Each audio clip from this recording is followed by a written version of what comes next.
Now we're joined by Ying, Springna, Zhao, a financial advisor and VP over at Sterne Agee for more on these reforms that, well, I suppose some are saying that it's well overdue. On the other hand, people are excited that the fact they're even happening all. What's your take on the reforms? Well, thank you for the opportunity, Phil.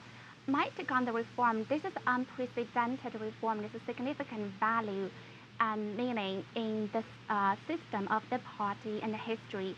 Because in the past, when we have similar reforms, they were all headed by premiers.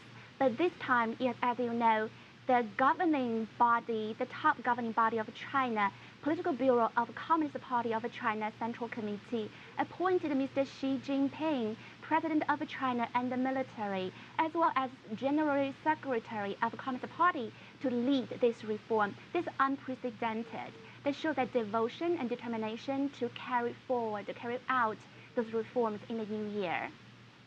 Give us maybe an example of the type of reforms that this group will likely tackle in 2014. This past year, we saw the one-child policy. We saw some measures on the economic front as well, some of the IPO things. But a lot of that was sort of economic-driven. What's in store for next year?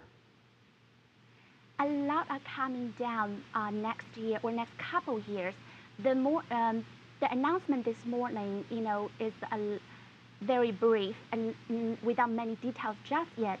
But we think this reform will cover a wide spectrum and is very bold. It will cover affairs not only from economic, cultural, environmental, and political sectors, also the reforms on the party system. I think we can expect to see a few different measurements, including but not limited to the land ownership and the transfer reform, the new policies designed to spur innovations, and also the household registration reforms, which designed to allow the rural residents to have better social protection, but most importantly, the change in the relationship between central and the local government in the fiscal side. I have to play devil's advocate here for just a moment. Some of the skeptics would argue that a lot of these same things were discussed 2 years ago, 3 years ago, and I know there's more details in place, but there hasn't been much movement. Corruption is still an issue. Home prices, the strength of it are still an issue. And these problems are unresolved, including air pollution and some of the political stuff as well. What makes this new group different than all the other discussions we've had in the past?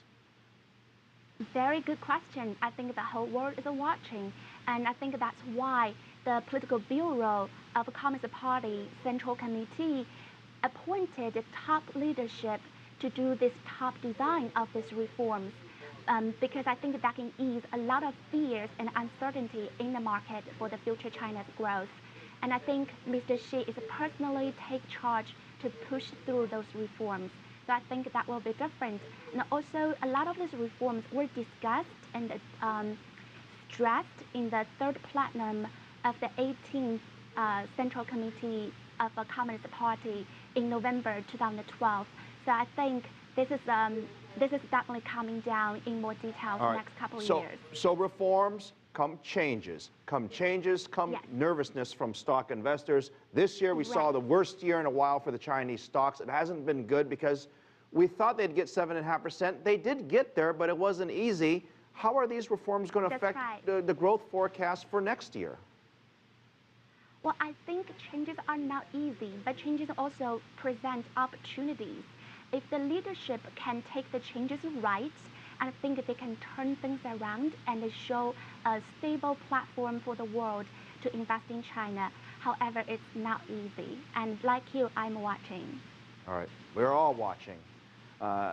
Ying, Springna, Zhao, thank you very much joining us from Montgomery, Alabama. Thank you very much. Thank you, Phil.